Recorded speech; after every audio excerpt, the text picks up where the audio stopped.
สถานีธรรมะออนไลน์ขอเชิญติดตามชมรายการธรรมสากัจฉาสนทนาธรรมตามการคุยทุกเรื่องทุกประเด็นเติมธรรมะให้หัวใจเติมอาหารใจเติมพลังใจให้ตนเองเป็นประจำทุกวันเวลา 20 นาฬิกาเป็นต้นไปโปรดกดปุ่มติดตามและกด Subscribe เมื่อทำเป็นทีมมาเราจะได้พบกันเพื่อรับฟังสารธรรมข้อคิดดีๆมากมาย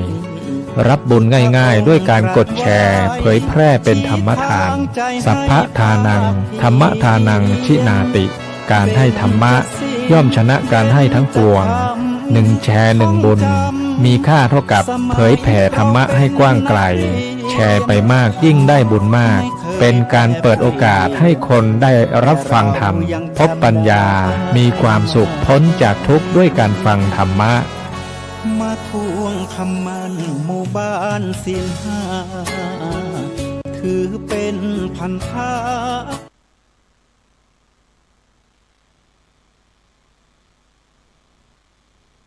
ขอนอบน้อมแด่องค์สมเด็จพระสัมมาสัมพุทธเจ้าขอนอบน้อมแด่พระธรรมคำสอนที่ประเสริฐยิ่งแล้วขอโอกาสพระเถรานุเถระทุกรูปทุกท่านกระผมดร.สุปตภีเวียงศรีครับวันนี้มาแบบคนเดียวเลยนะฮะมาแบบแบ่งปันมาเล่าเรื่องใน1 ชั่วโมงของการอู้จาภาษาล้านนาภาษาธรรมของเฮานะครับผมอันวันนี้ก็จะมีทั้งภาษาเมืองบ้างไทยบ้างสุนกันไปนะครับในช่วงตลอดสัปดาห์ที่ผ่านมาหากว่าพวกเราพุทธศาสนิกชนเนาะโอ้อันนี้มาแหมแล้วปิ๊กมาแหมแล้ว ข่าวที่ฟังแล้วก็ไม่ค่อยสบายอกสบายใจสำหรับฆราวาสอย่างผมสักเท่าไหร่ก็คือเรื่องของการที่คนเฒ่าคนแก่ได้ก้มกราบนะครับโอ้โหเป็นการกราบแบบเบญจางคประดิษฐ์ด้วยกับเด็กนะครับอายุ9 ขวบซึ่งก็เคยเป็นข่าวคราวมาแล้วนะครับเกี่ยวกับเรื่องของความเชื่อเรื่องของพญานาคนะครับเรื่องของการกลับชาติมาเกิดหรือแม้กระทั่ง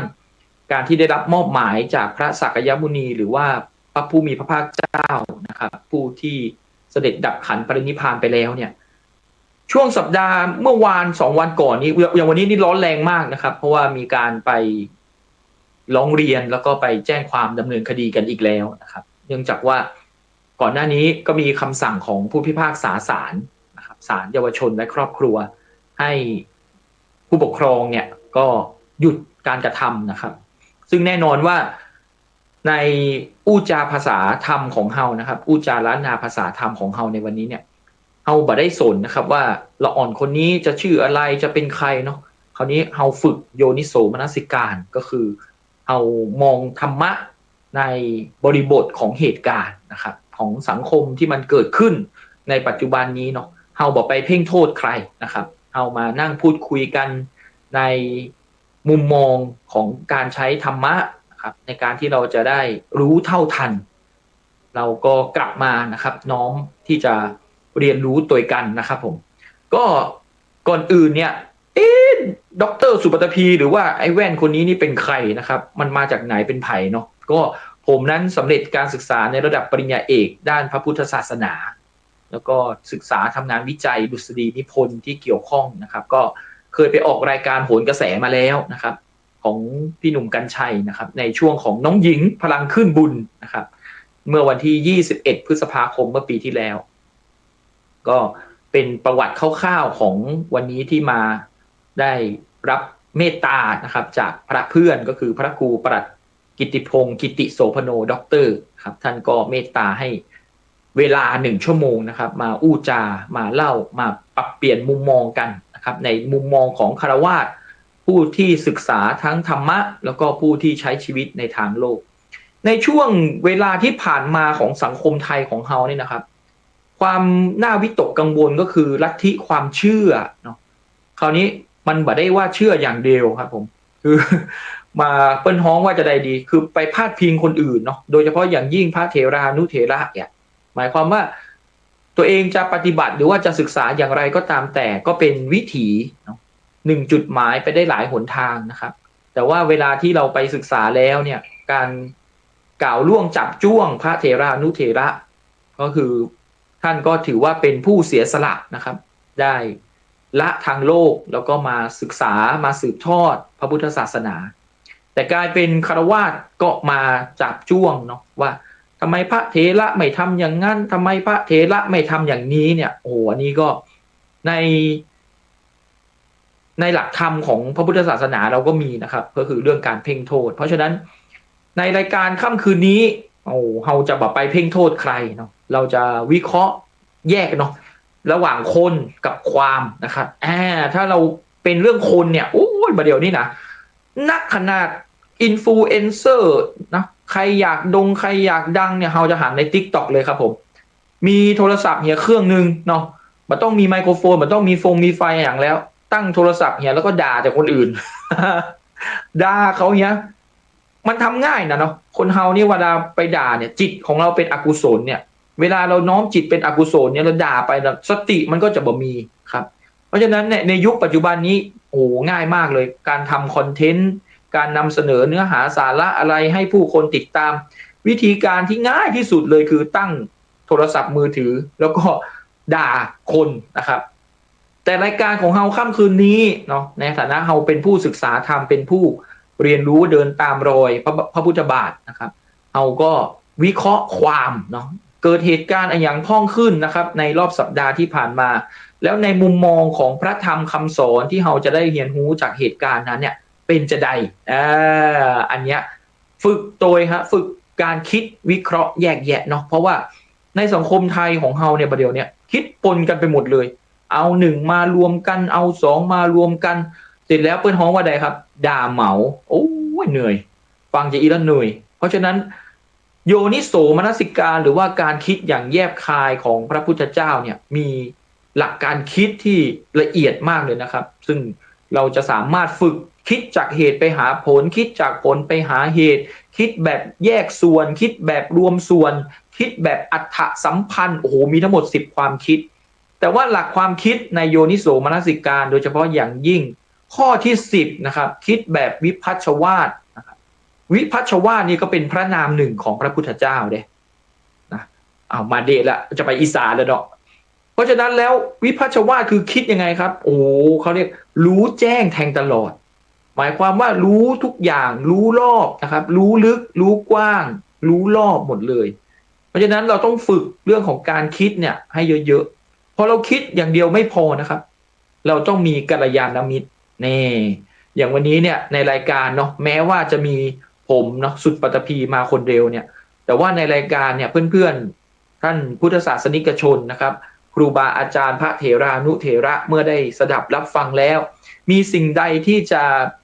ให้ข้อเสนอแนะให้ข้อแบ่งปันเพื่อผมเนี่ยจะได้พัฒนา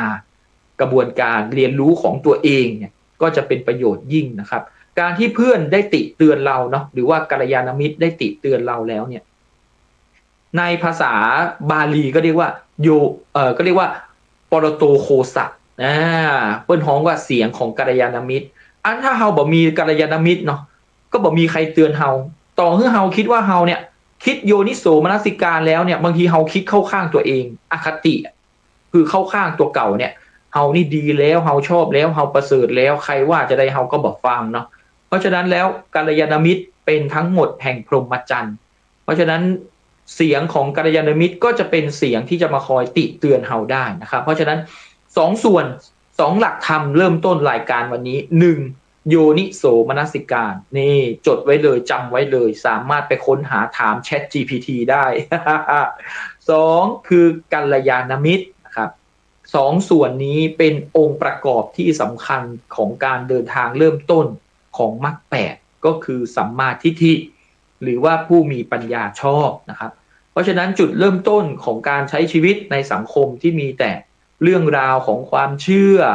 มีเรื่องของการกราบไหว้บูชานั่นบูชานี่อะไรอย่างเงี้ยนะครับเราก็เริ่มต้นเนาะจากการที่เราได้โยนิโสมนสิการกับกัลยาณมิตรอย่างเงี้ยเป็นต้นนะครับในรอบสัปดาห์หรือว่าก่อนหน้านี้ที่ผ่านมาผมก็ติดตามนะครับเหตุการณ์ความเชื่อ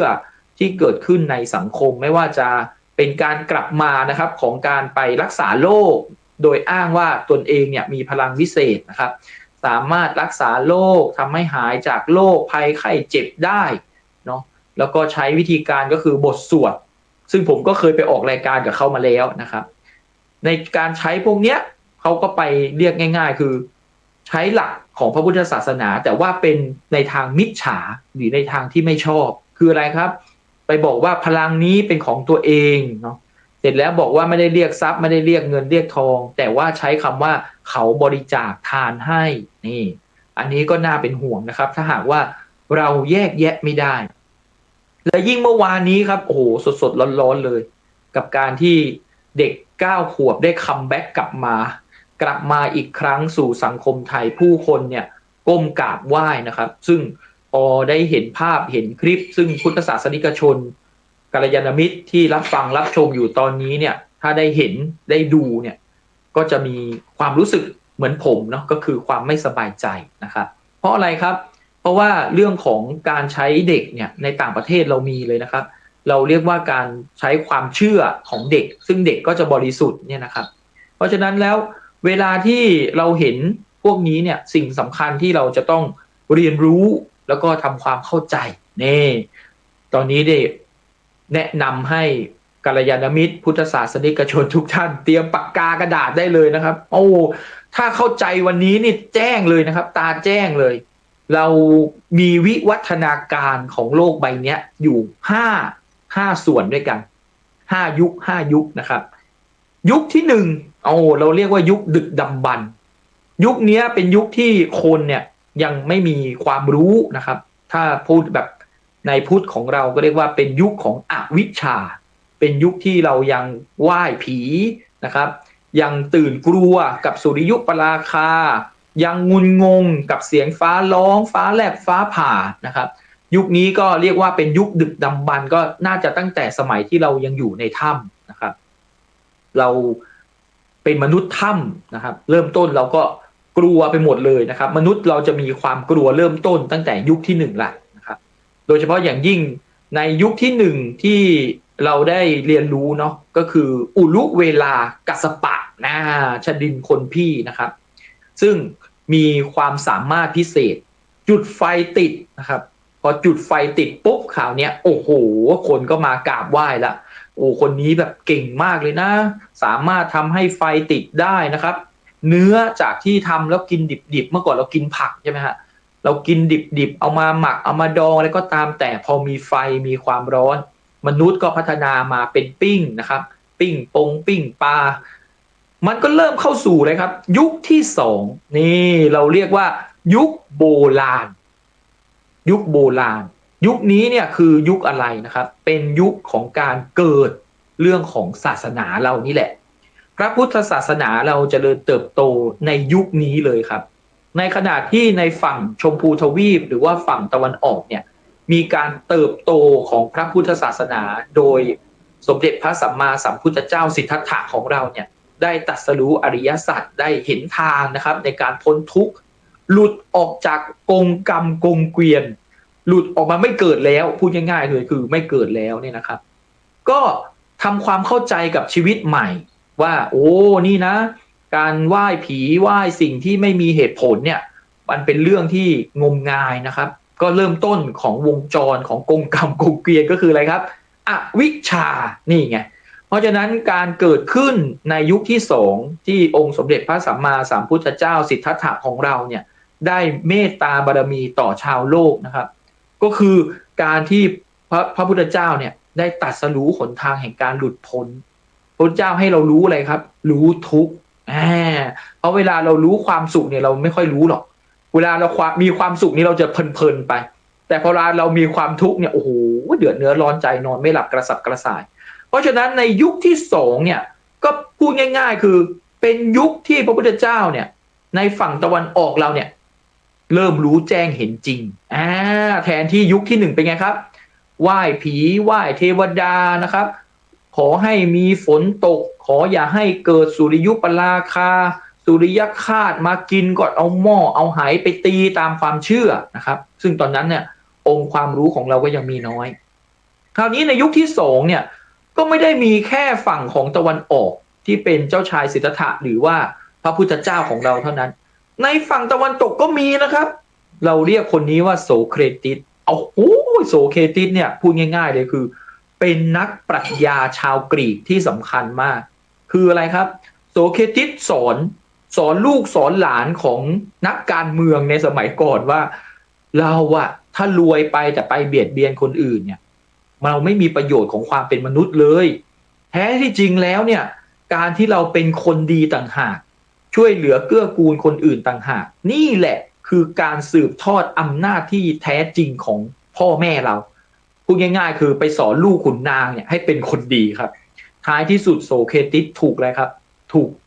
จับประหารนี่เพราะฉะนั้นในโลกของเราเนี่ยในยุคที่2เราเริ่มมองหาเลยครับความดีและเราเริ่มมองหาความดีเราเริ่มมองหาความจริงนะครับว่าความจริงของเราเนี่ยมันคืออะไรหลังจากนั้นการเดินทางมาสู่ยุคที่3ครับโอ้นี่ถ้ากัลยาณมิตรพุทธศาสนิกชนได้ฟังนี่จะสนุกมากเลยนะครับเดินตามกันมาเนี่ยก็จะเข้าใจละว่าตอนนี้เราอยู่ในยุคอะไรนะครับยุคที่3เป็นยุคกลางครับเราเรียกว่ายุคกลางยุคกลางเนี่ยเกิดเหตุอะไรขึ้นครับนี่เลยครับพญามิลินพญามิลินมาเลยมาเจอกับพระนาคเษนหลังที่พระพุทธเจ้าเสด็จดับขันปรินิพพานไปแล้วนะครับเกิดอะไรขึ้นครับเกิดการพูดคุยสนทนาระหว่างพญามิลินซึ่งเป็นสายของปรัชญาจากกรีกจากเมื่อกี้ที่ผมบอกใช่ไหมครับว่าโสเครติสก็อยู่ฝั่งตะวันตกส่วนพระพุทธเจ้าของเราก็อยู่ฝั่งตะวันออกคราวนี้พอยุคกลางการเดินทางของ2ฝั่งมาเจอกันครับเห็นไหมครับมือ2มือมาเจอกันเกิดการไหว้นอบน้อมระหว่างการสนทนาครั้งสำคัญของโลกก็คือพญามิลินกับพระนาคเษนผู้ที่มีความเชี่ยวชาญช่ำชองในพระธรรมและพระวินัยเชี่ยวชาญช่ำชองจนถึงขนาดที่พญามิลินเนี่ยรักยินยอมที่จะศึกษาพระพุทธศาสนานะครับจากกษัตริย์ที่ยิ่งใหญ่เนี่ยมาเดินตามรอยทางของพระพุทธเจ้าและเกิดอะไรครับศรัทธาประสาทะเกิดความรักเกิดความศรัทธาอย่างยิ่งยวดต่อพระธรรมคำสอนที่พระพุทธเจ้าเนี่ยได้รู้แจ้งเห็นจริงทั้งหมดแล้วจึงปั้นรูปปั้นครับผมเห็นไหมครับเพราะฉะนั้นรูปปั้นเนี่ยที่เราเห็นเนี่ยนะครับ ก็จะมีคนเด็กๆรุ่นใหม่นะก็จะถามว่าอาจารย์พระพุทธศาสนาเป็นอเทวนิยมทำไมเราถึงไหว้รูปปั้นนี่ก็น่าจะเป็นเทวนิยมมากกว่านะครับเพราะฉะนั้นแล้วเวลาอธิบายให้ลูกหลานฟังเนี่ยว่าทำไมพระพุทธศาสนาซึ่งเป็นอเทวนิยมนะครับแต่ทำไมเราถึงกราบไหว้พระพุทธรูปเพราะเกิดจากศรัทธาประสาทะของกษัตริย์มิลินนะครับหรือว่าพญามิลินที่อยากจะปั้นรูปพระพุทธเจ้าเพื่อระลึกนึกถึง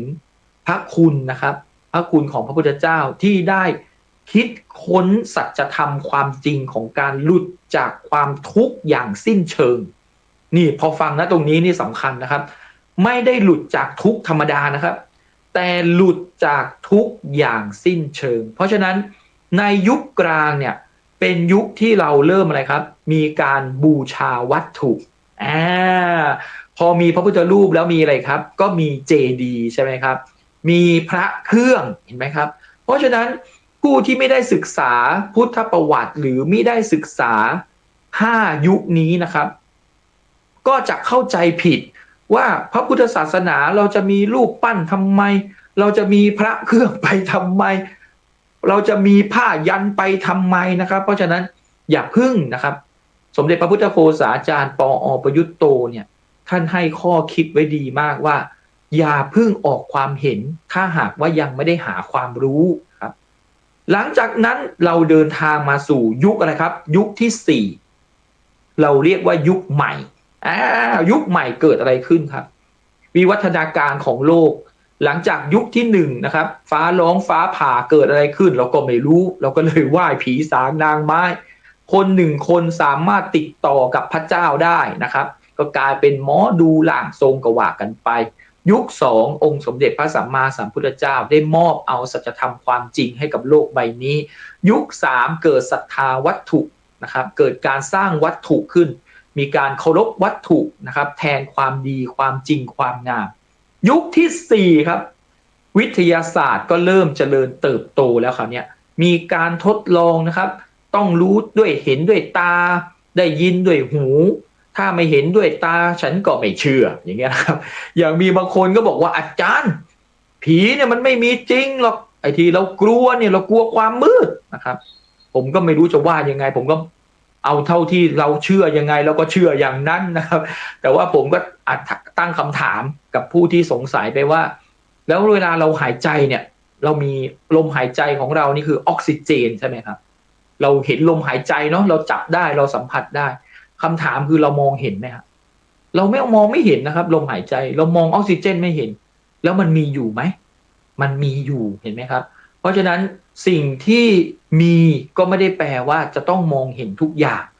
ต้องค่อยๆศึกษาค่อยๆเรียนรู้ไปนะครับหรือยกตัวอย่างเช่นกรรมเนี้ยครับโอ้หลักการง่ายๆผมก็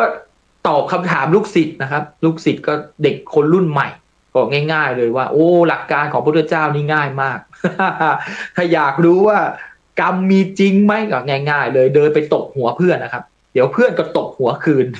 อันนี้แหละเรียกว่ากรรมแหละนะครับก็เป็นการสอนอธิบายแบบง่ายๆให้เข้าใจเพราะอะไรครับในยุคใหม่เนี้ยยุคที่สี่เนี่ยโอ้โหถ้าไม่เห็นด้วยตาไม่มีการทดลองไม่รู้ไม่เห็นเนี่ยฉันก็จะไม่เชื่อนะครับจนอะไรครับในก่อนหน้านี้ใช่ไหมฮะผมก็มีโอกาสสนิทกับพี่บ๊วยนะครับพี่บ๊วยเชษฐวุฒิเนี่ยที่เคยทำรายการช่องส่องผีนะครับตอนนั้นเนี่ยช่องส่องผีนี่ก็ดังเลยนะครับเพราะอะไรเอาเครื่องมือนะครับมาวัดเห็นรูปเป็นโครงกระดูกเห็นรูปเป็นคนเดินไปเดินมาเหมือนวิญญาณอะไรอย่างเงี้ยนะครับก็เป็นหลักการในยุคที่สี่นี่แหละนะครับเราเรียกว่ายุคใหม่คือเป็นช่วงที่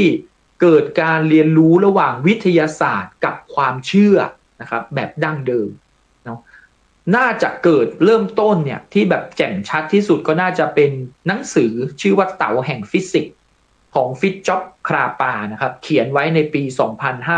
2525 ที่อธิบายเกี่ยวกับเรื่องของเต๋านะครับกับฟิสิกส์ซึ่งต่อมาก็พัฒนาเป็นอะไรครับฟิสิกส์ควอนตัมคราวนี้เดินทางมาถึงยุคปัจจุบันแล้วครับแน่นอนยุคปัจจุบันเนี่ยถ้าบอกให้เดาเนี่ยเดาน่าจะเดาชื่อได้เพราะว่ายุคที่สี่คือยุคใหม่หลังยุคใหม่ก็คือยุคที่ห้าเราก็จะเรียกยุคนี้ว่าเป็นหลังยุคใหม่เขาเรียกอีกอย่างหนึ่งว่านวยุคครับโอ้โหยุคนี้เป็นไงครับไม่เชื่อ ฉันไม่เชื่อนะครับมองเห็นด้วยตาฉันก็ไม่เชื่อหรอกว่าพระพุทธเจ้ามีจริงคนอะไรเกิดมาเดินได้7-9มีดอกบัวมาคุมเท้าทำดีได้ดีไม่เห็นจะได้ดีเลยคนทำชั่วได้ดีก็มีตั้งเยอะแยะนะครับก็เริ่มเลยครับเริ่มมีการตั้งคำถามนะครับอย่างเช่นตอนนี้หลายท่านก็จะเริ่มเห็นแมวนะครับออกรายการทีวีออนไลน์ของเราด้วยนะครับเห็นไหมอาจารย์มีแมวเดินมาด้วยนะครับนี่ที่บ้านเลี้ยงแมวครับเมตตาฝึกเมตตากรุณาเพราะฉะนั้นในยุคที่ห้าเป็นไงครับไม่เชื่อใครเลยคราวนี้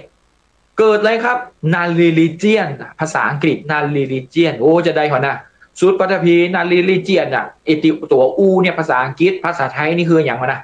คือคนที่บ่เอาศาสนาใดๆเลยครับผมบ่สนใจเลยจะเป็นพระเยซูกับบ่เอาจะเป็นพระพุทธเจ้ากับบ่เอาจะเป็นมูฮัมหมัดกับบ่เอาบ่สนเข้าบ่สนอะไรอย่างครับแล้วใช้ชีวิตจะได้โอ้เฮาบ่เชื่อใครครับผมบนห้องว่าได้เฮาเชื่อตัวเก่าเฮาจะดีจะเลวเฮาเชื่อตัวเก่าชาติหน้าก็บอกว่ามีแต้กับบ่แต้ก็บ่เคยหันใครปิ๊กกลับมา บ่เคยหันใครปิ๊กกลับมาบอกนี่เอาหลักความเชื่อทางวิทยาศาสตร์มาจับว่ามองไม่เห็นอธิบายไม่ได้เฮาก็บ่เอาเห็นไหมครับหรือเราเรียกกลุ่มนี้อีกอย่างนะว่าเอเทียสนะครับคือคนที่บ่เชื่อไผเลยบ่สน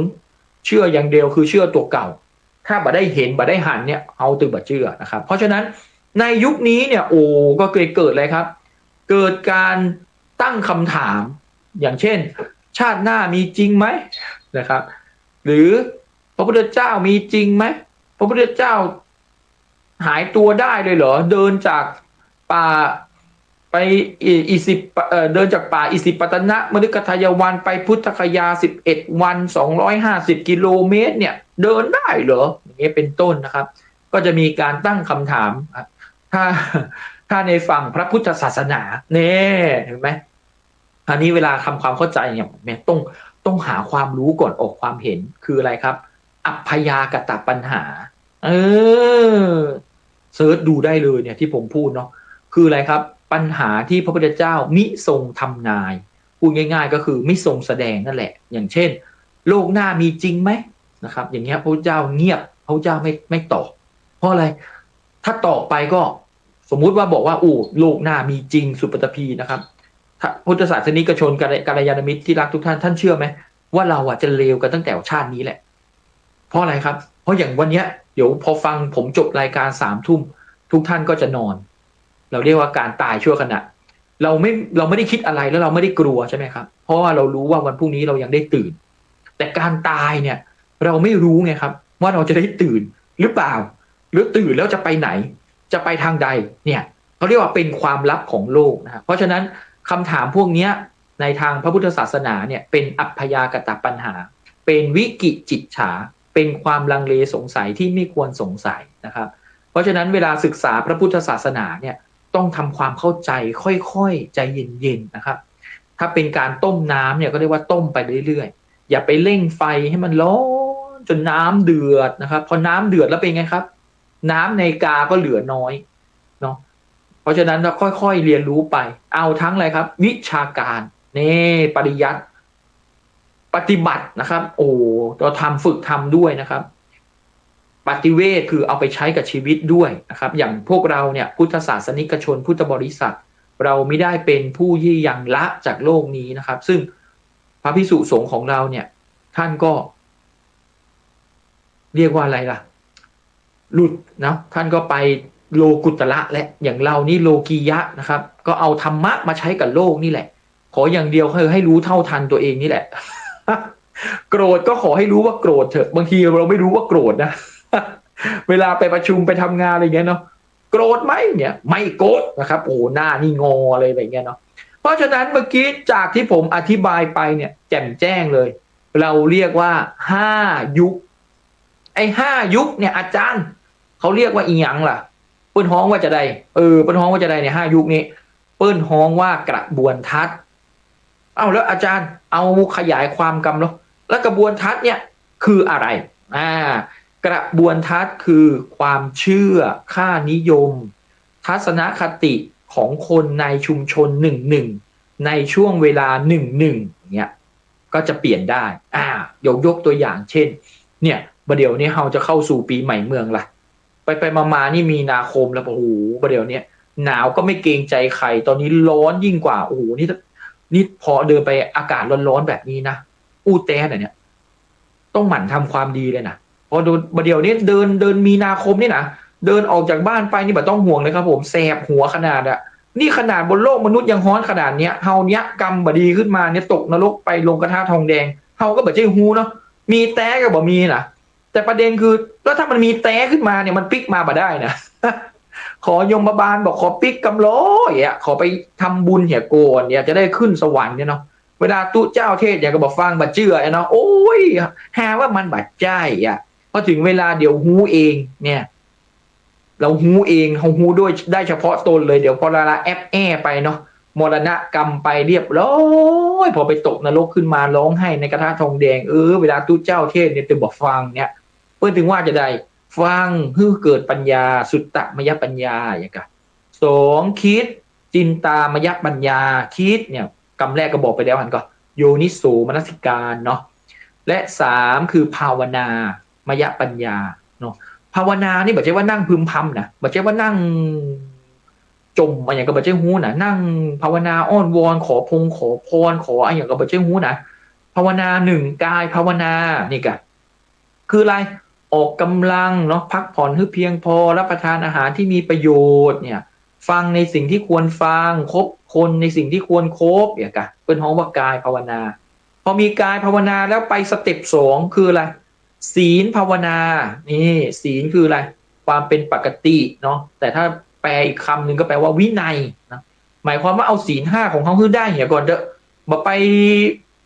ละเมิดลูกเมียใครเนี่ยเขาก็ไม่ใช่มาไล่ฆ่าเขาละเนี่ยเราก็ได้พัฒนาจิตใจเขาละบ่ฆ่าสัตว์ตัดชีวิตบ่ยอมโกหกใครบ่ยอมล่วงละเมิดทางเพศเนาะ โดยเฉพาะอย่างยิ่งเนี่ยแอลกอฮอล์เนี่ยเลี่ยงได้เลี่ยงนะหลังจากศีลแล้วไปจะได้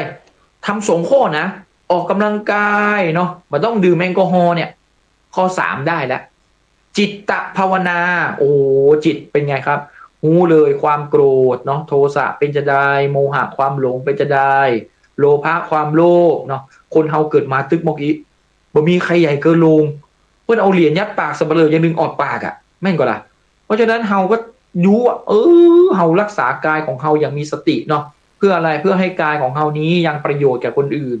เกิดมาเพื่อคนตัวเดียวตัวคนเดียวเกิดมาตายไปก็ตายไปไม่จะมีใครจำเกิดมาเพื่อคนอื่นอยู่ได้แบบอีก100 ปี100 ชาติก็บ่มีใครลืมเนาะเวลาที่เราทำอะไรดีๆเพื่อคนอื่นเนี่ยนะกายดีศีลดีจิตดีโอ้ข้อ4นี่ประเดี๋ยวนี้เพิ่นคุยกันนะในระดับโลกเลยเพิ่นว่าอะไรปัญญาภาวนาเนี่ยระดับโลกเพิ่นคุยว่าอะไร spiritual well-being แน่แปลเป็นภาษาไทยว่าสุขภาวะทางปัญญาคืออะไรรู้สภาวะตามความเป็นจริงเนาะเฮาเจ็บเฮาป่วยตรงไหนเฮาก็ฮู้เนี่ยเหมือนเฮาฝึกเนาะเจ็บเป็นไข้เป็นหวัดเนี่ยโอ้กายเฮาป่วยแต่ใจเฮาบ่ได้ป่วยนะกายเฮาป่วยนะแต่ใจเฮาบ่ได้ป่วยแหมคราวนี้ก็กลับมาสร้างกำลังใจให้ตัวเองรู้สภาวะตามความเป็นจริงเนาะกายนี้ก็เป็นเรือนรังแห่งโลกอย่างกะเวลามีโรคก็รักษาร่างกายนี้เนี่ยเราจะได้สืบทอดพระพุทธศาสนาปฏิบัติธรรมปฏิบัติตนได้อย่างก็เพราะฉะนั้น3 ข้อเนี่ยอยู่ในพระไตรปิฎกนะหลักธรรมนี้เรียกว่าปัญญา3ฟังสุตตะคิดให้ถูกเนาะจินตานะครับแล้วก็พัฒนาตัวเองเนาะก็คือภาวนานะเพราะฉะนั้นแล้วการที่เราจะเห็นสถานการณ์นะที่มันเกิดขึ้นในสังคมไทยของเราเนี่ยเราทำความเข้าใจเลยอ๋อเรื่องของหมอดูเนี่ยก็มีคนถามเนาะอาจารย์อย่างคนปฏิบัติธรรมทุกเจ้าบหันออกมาอู้มาจามาต่อว่าอะไรเปิ้นเลยทำไมเขาเปิ้นนั่งนิ่งดึงอย่างเพราะอะไรเพราะเขาเฮียนมาเขาฮู้อย่างกะเขาฮู้ว่าใดอ๋อทรงเจ้าเข้าผีเปิ้นอยู่ในกระบวนทัศน์ที่1เนี่ยก็ยุคดึกดำบรรพ์อย่างคนเฮาเนี่ยจะไปบอกว่าโอ้อันนั้นบ่ดีแล้วให้มานับถือเฮาเนี่ยมันก็เท่ากับอะไรกดเขาให้ต่ำเพื่อทำให้ตัวเองสูงเนี่ยผู้ศึกษาพระพุทธศาสนาดีแล้วเปิ้นบ่ยะกันเนาะเพราะฉะนั้นเฮาเป็นผู้ชี้ทางเฮาเป็นผู้ศึกษาธรรมเดินตามองค์สมเด็จพระสัมมาสัมพุทธเจ้าทำตนให้เป็นตัวอย่างเนี่ย100 คำรักไม่เท่า1การกระทำเนี่ยคนเราเนาะเมื่อไหร่ก็ตามที่เราพูดจะมีคนฟังแต่เมื่อไหร่ก็ตามที่เราลงมือทำจะมีคนเชื่อเฮาอย่างเพราะฉะนั้นสิ่งสำคัญที่สุดก็คือเรื่องของการปฏิบัติเนาะคราวนี้ในสังคมเนาะก่อนหน้านี้เขาก็มีอะไรมีธนูรักษาโรค ผมไปนั่งคุยแล้วผมก็มีแต่คนถามเนาะอาจารย์ไปนั่งฟังเพื่อน3 ชั่วโมงเนี่ยอาจารย์ทนได้จะได้อย่างเงี้ยนะ เขาก็ฝึกอะฝึกตามอารมณ์ของเขาเนาะคือลูกเขาได้รับรู้แล้วเขาก็ตามเวทนาไปกันมีความชอบไม่ชอบตามอะไรตามเวทนาตามอารมณ์เนาะชอบไม่ชอบเขาก็อย่าเพิ่งไปตัดสินเขาอย่าเพิ่งไปปรุงสังขารคือการปรุงของจิตเพราะอะไรเอาสัญญาเขาไปจับเนาะโอ้มันบัดใช่นะเนี่ยจะมันบัดถูกก็ยึดมั่นถือมั่นเอาตัวเก่านะนั่นก็เพราะฉะนั้นศึกษาธรรมมาดีแล้วอย่าไปยึดเนาะอย่าไปยึดเขาก็นั่งฟังเขาไปเขาอาจจะเป็นคนที่คิดได้คนแรกของโลกก็ได้เนาะแต่ว่าอันไหนที่เราฟังแล้วไม่สอดคล้องไม่สอดธรรมไม่สอดรับกับพระธรรมคำสอนเนาะหรือจะทำให้ชาวบ้านเจ้าหมู่เนี่ยเข้าใจบ่ถูกกลายเป็นอะไรทิฏฐิวิปลาสเนาะเป็นทิฏฐิวิปลาสพอเป็นความคิดเห็นที่คลาดเคลื่อนก็กลายเป็นอะไรสัญญาวิปลาสการจำได้หมายดูวิปลาสไปละไปวิปลาส3แถมเขาเนี้ยจิตตวิปลาสเขาเนี้ยโอ้รับยาเลยเด้อเขาเนี้ยนะเพราะฉะนั้นเวลาเราศึกษาเนี่ยมาฟังเนอะธรรมะออนไลน์เนี่ยที่พระครูโสพลปริยัติท่านเมตตาจัดรายการเนี่ยนะพี่น้องนะมีโอกาสมาสดับรับฟังนะเปิ้นคัดมานะไม่ใช่ว่าจกสลากมาอู้นะบัดใจนะนี่อย่างผมนี่หนูพระครูท่านเมตตามาโอนี่เฮียนมาด้วยกันเนาะเรียนพระพุทธศาสนามาโอโยมสุปฏิพีฮูโหนกระแสเปิ้นยังเอาไปออกเพราะฉะนั้น เราก็มาฝึกอะไรฝึกฟังเสร็จปุ๊บเกิดคำถามอะไรในใจเวลามีอะไรเนี่ยถามได้ตอบโต้ได้ในรายการก็ตามหรือว่าจะเป็นในกลุ่มไลน์กลุ่มแชทสามารถสอบถามกันเนาะเฮียนฮู้ไปด้วยกันนะครับคราวนี้มีหลักธรรมเนาะที่จะเอามาฝากเนาะคราวนี้นะอันดับแรกเลยนะหลักธรรมของพระพุทธเจ้าเนี่ยสุดยอดบักกล้วยเต้คืออะไรหลักธรรมไหนที่ขึ้นด้วยศรัทธาจะลงท้ายด้วยปัญญาเสมอหมายความว่าเริ่มต้นเนี่ยศรัทธาเนี่ยพูดง่ายๆเป็นชนวนนำเป็นชนวนนำทำให้เกิดความเชื่อแต่เป็นความเชื่ออะไรเชื่อว่ากรรมเป็นของตนเนาะผลของกรรมเป็นของตนมนุษย์เรามีกรรมเป็นของตัวเองและอะไรและเชื่อนะตถาคตาโพธิศรัทธาเชื่อว่าพระพุทธเจ้าทรงตรัสรู้ชอบได้ด้วยองค์เองเนี่ยนะเพราะฉะนั้นในหลักธรรมหนึ่งเนี่ยที่ส่วนใหญ่แล้วเราไม่ค่อยได้ยินส่วนใหญ่แล้วก็จะมีพรหมวิหารอิทธิบาท4นะอันนี้เป็นหลักธรรมที่ผมใช้นี่เป็นอันนี้ใช้เลยนะนี่ระดับด็อกเตอร์ใช้นะใช้เพื่ออะไรเพื่อให้ระวังตัวเองเพราะอะไรไปเจอขึ้นมานะโอ้ตายแล้วเปิ้ลอู้ธรรมะเนี่ยอู้ดีคนฟังดีเนาะถูกผิดบ่ฮู้เขาก็ฟังไปเขาก็เชื่อไปอย่างก่อนลมตามเปิ้ลไปเนี่ยโอโลมปฏิโลมคอยตามเปิ้ลไปคราวนี้หน้ามืดตามัวแล้วครับเนี่ยพอหน้ามืดตามัวใครก็ช่วยอย่างไม่ได้ละมีเงินก็ฮือเงินเปิ้ลละเมียอย่างก็ฮือเปิ้ลละอย่างเงี้ยเพราะฉะนั้นต้องอยู่ในระดับของปัญญาคือรู้สภาวะตามความเป็นจริงมี4ข้อโอ้วันนี้เอามาฝาก4ข้อนี้ฝึกได้เลยโอ้หนึ่งหลักธรรมนี้ชื่ออะไรก่อนสุปฏิพีเดี๋ยวกัลยาณมิตรเพื่อนผู้เดินทางนะครับการฝึกปฏิบัติทุกท่านเนาะจะได้เอาไปบ่เคยได้ยินหลักธรรมนี้เลยด็อกเตอร์คนนี้มาพูดเนี่ยเหมาะเฮ้ยมันเหมาะกับยุคปัจจุบันนะหลักธรรมนี้ชื่อว่าวุฒิธรรมหลักธรรมของวุฒิธรรมเนี่ยเป็นธรรมที่เป็นเครื่องเจริญเนาะเป็นคุณธรรมที่ก่อให้เกิดความเจริญงอกงามกันก็ความเจริญงอกงามก็คือผู้ซื่อๆแล้วเหมือนปุ๋ยชีวิตต้องมีต้นไม้ต้องมีปุ๋ยเพราะฉะนั้นชีวิตต้องมีวุฒิธรรมคุณธรรมที่ทำให้เรางอกงามข้อที่1สัพปุริสสังเสวะสัพปุริสังเสวะคืออะไรเสวนากับคนที่มีความรู้เป็นผู้ทรงคุณเนาะอย่างเช่นพระภิกษุเนี่ยซึ่งปฏิบัติถือศีลตั้ง227ข้อเนาะมีวัดปฏิบัตินะครับกิจวัตร10เนี่ยไปเซิร์ชใน Google ดูดิต้องลงพระอุโบสถศีลต้องทำนู่นทำนี่อย่างสม่ำเสมอเนาะเอาเนี้ยเราก็อย่าพึ่งไปเลยเอาความคิดของเราเนี่ยไปปรุงชอบปรุงโอตุเจ้าบดีอันคนเนี่ยพระภิกษุสงฆ์ในประเทศไทย200,000 รูปนะ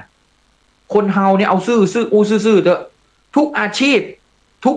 กลุ่มทุกชุมชนบัดใจว่ามีคนดีทั้งหมดเพราะฉะนั้นเฮาต้องฝึกใช้ปัญญาแยกแยะเนี่ยกะคืออะไรเฮาบ้านสังคมเลวเพราะคนดีท้อแท้พระคุณเจ้าที่ปฏิบัติดีปฏิบัติชอบมาเนี่ยกลายเป็นอะไรไปโดนเนี่ยเนาะไปโดนแล้วพระพุทธศาสนิกชนกับมาเข้าวัดละมาไปทำบุญตู้เจ้าละอย่างเงี้ยเอาเนี้ยเกิดอะไรจบเลยหมดเลยพระพุทธพระธรรมเนี่ยเฮาบอกบำรุงพระสงฆ์เนี่ยมีประโยชน์อะไรอย่างวะนะกลับมาคิดดีๆเด้ออันเพราะฉะนั้นเฮาก็ฝึกเนาะทานะบารมีเนาะไปทำบุญทำทานนะครับไปสืบทอดอย่าไปคิดอะไรเยอะอย่างผมไปวัดนี่นะผมก็คิดอย่างเดียวนะไปสืบทอดพระพุทธศาสนานี่เป็นไงเอาก็ไปเนาะไปฝึกสืบทอดไปเป็นผู้ให้เพราะฉะนั้นสัพปุริสังเสวะคือคบหาสัตตบุรุษคือคนดีคนที่เราคิดว่าบุคคลนั้นเป็นผู้ทรงความรู้ทรงคุณทำคุณประโยชน์ให้กับสังคมเนาะทำประโยชน์ให้กับคนอื่นนะครับข้อที่2พอเราเลือกนะอันดับแรกที่เลือกคบคนก่อนนะอันนี้ตรงกับมงคล38ประการข้อที่1เลยนะ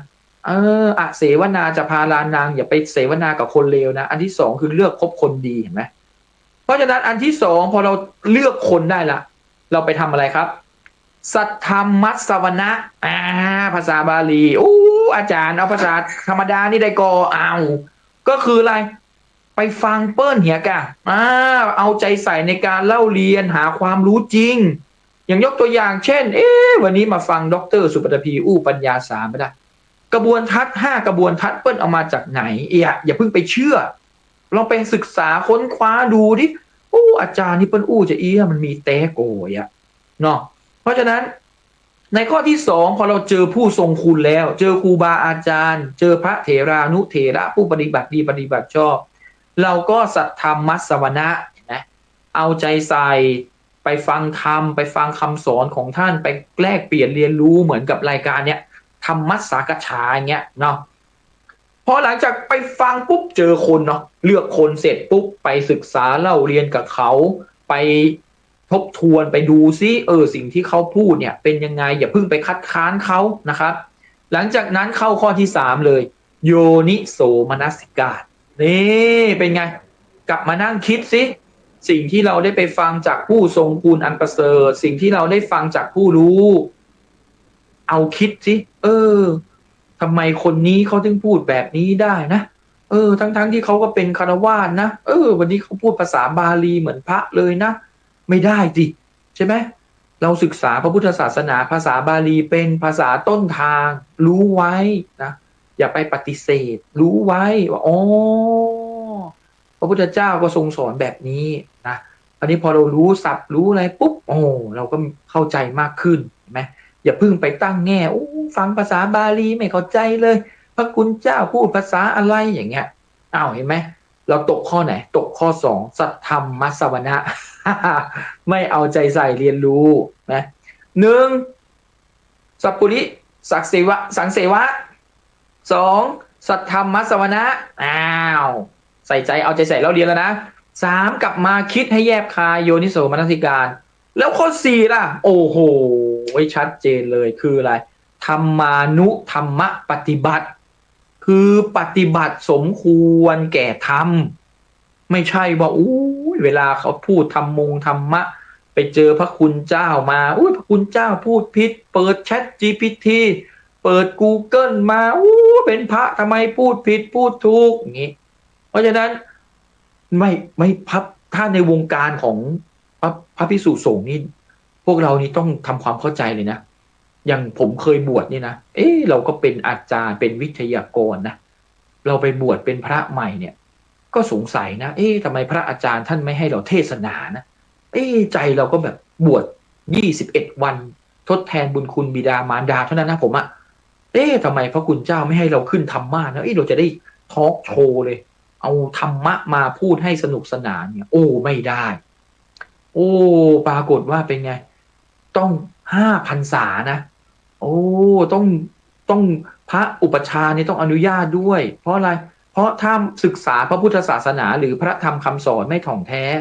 ยิ่งไม่เข้าใจภาษาบาลีปุ๊บเอาความคิดของตัวเองเข้าไปใส่เนาะเอาทิฏฐิหรือเอาความคิดของตัวเองเข้าไปใส่เนี่ยพูดง่ายๆคือเอาความเชื่อของตัวเองไปใส่ในความจริงเห็นไหมเห็นไหมฝึกนะต้องแยกให้ออกคืออะไรพุทธศาสนาเนี่ยเราจะพูดความจริงไม่มีใครเถียงหรอกเช่นเราจะตายจริงไหมอย่างเงี้ยไม่มีใครเถียงไม่มีใครมานั่งเถียงไม่จริงอย่างเงี้ยนะเราไปงานศพเราเห็นการตายเราเห็นการเจ็บเห็นการป่วยเห็นไหมคนเราจะทุกข์จริงไหมเนี่ยไม่มีใครเถียงละเนี่ยพุทธศาสนาเราจะพูดเรื่องของความจริงโดยเฉพาะอย่างยิ่งความจริงอันสูงสุดเนาะฝรั่งเรียนเนี่ยเขาเรียกอะไร ultimate truth เป็นความจริงอันสูงสุดเลยว่าเราหนีความทุกข์ไม่พ้นเราเกิดแก่เจ็บตายอยู่ในวงเวียนวัฏฏะสงสารนี้แต่ถ้าเป็นความเห็นเป็นไงเป็นความเห็นเป็นของใครของมันเราจะตายกันยังไงดีเราจะตายแบบตายดีตายมีพินัยกรรมตายแบบสงบตายแบบไม่ต้องห่วงข้างหลังตายแบบว่าเขียนสมุดเบาใจไว้ให้ตายแบบไปสบายอย่างเงี้ยเป็นต้นอันเนี้ยเป็นความเห็นเพราะฉะนั้นเวลาศึกษาพระพุทธศาสนาเนี่ยเราจึงต้องศึกษาเดินตามอะไรเดินตามพระไตรปิฎกเห็นไหมเดินตามอรรถกถาเดินตามดีกาเดินตามอนุดีกาเห็นไหมมีลำดับการศึกษานี่คือทำให้เราได้เข้าใจในคำสอนของพระพุทธเจ้าอย่างถ่องแท้เห็นไหมเพราะฉะนั้นเวลาที่เราศึกษาเรื่องนี้ต้องอะไรเอามาปฏิบัติด้วยอย่างผมไปอาจารย์ ก็มีคำถามแล้วตอนเนี้ยญาติโยมมีคำถามกัลยาณมิตรก็มีคำถามละเอ้าแล้วที่อาจารย์ด็อกเตอร์มาพูดเนี่ยได้ทำบ้างไหมโอ้ทำหมดเลยผมเดินทางทั่วประเทศนี่ยังไม่เคยเกิดอุบัติเหตุเลยนะ13 ปีที่ผ่านมาไม่เคยรถชนไม่เคยมีอุบัติเหตุอะไรเลยเพราะอะไรเอาสติมากำกับทุกอริยบทในพุทธศาสนาเรียกอะไรอริยบทบัพพะนะเป็นการเจริญสติอย่างหนึ่งกายานุสติปัฏฐานฝึกการมาดูร่างกายของเราดูอะไรแล้วที่สำคัญผลงานปรากฏในรายการโหนกระแสเลยผมเนี่ยภาพลักษณ์ดีมากไม่มีใครด่าไม่มีใครว่าเลยมีแต่คนชื่นชมว่าอาจารย์ดร.สุปฐพีเนี่ยควบคุมอารมณ์ได้ดีไม่ได้โกรธเลยเขาเลยไม่ได้คิดว่าเขาต้องเป็นศัตรูเพราะอะไรเพราะเอาหลักคิดที่องค์สมเด็จพระสัมมาสัมพุทธเจ้าท่านชี้ทางให้เราดีแล้วข้อที่1โยนิโสมนสิการฟังก่อนฟังแล้วก็คิดให้แยบคายหลังจากนั้นเราคิดว่าอะไรเราเป็นกัลยาณมิตรของเขาเขาก็เป็นกัลยาณมิตรของเราเราไม่ได้เป็นศัตรูของเขาเขาก็ไม่ได้เป็นศัตรูของเราเราล้วนอยู่ในวัฏฏะสงสารนี้เช่นเดียวกันเขาก็ทุกข์ไม่แตกต่างจากเราเขาก็เจ็บปวดไม่แตกต่างจากเราสายน้ำคำพูดเวลาโอกาส4อย่างนี้ไม่เคยหวนกลับคืนมาให้กับใครเพราะฉะนั้นจงระวังคำพูดของเธอเพราะมันจะกลายเป็นความคิดและเป็นความคิดที่เกิดอกุศลนะครับจากที่ผมได้แบ่งปันมาทั้งหมดมาทบทวนกันหน่อยนะเวลาจะหมดแล้วเนี่ยไวมาก ไวมากๆเลยนะครับใครมาฟังย้อนหลังก็จะได้สรุปนะห้ายุคของกระบวนทัศน์ภาษาอังกฤษเรียกพาราไดม์กระบวนทัศน์ที่1เราเรียกว่ายุคดึกดำบรรพ์ยุคดึกดำบรรพ์คือการไหว้ผีสางนางไม้เป็นยุคของความเชื่อนะครับดูดาวโหราศาสตร์เนาะเพราะฉะนั้นไม่ใช่เรื่องผิดเลยใน18ศิลปศาสตร์วิชาพระพุทธเจ้าก็เรียนเห็นไหมเอาไปหานะ18วิชาที่พระพุทธเจ้าเนี่ยทรงศึกษาตอนเป็นเจ้าชายสิทธัตถะท่านศึกษาอะไรบ้างลองศึกษาแบบนั้นดูบ้างนะแล้วก็จะเข้าใจยุคที่2คือยุคโบราณเกิดอะไรเกิดพระพุทธศาสนาเกิดความเชื่อทางฝั่งตะวันตกก็เกิดเรื่องของความดีเรื่องจริยศาสตร์ภาษาอังกฤษใช้คำว่า ethics ยุคที่3ยุคกลางเกิดวัตถุนิยมมีการบูชาวัตถุนะครับพระพุทธศาสนาของเราก็เลยมีพระพุทธรูปจากกษัตริย์ชาวกรีกที่มีความศรัทธาในพระพุทธศาสนาคือพญามิลินนะครับ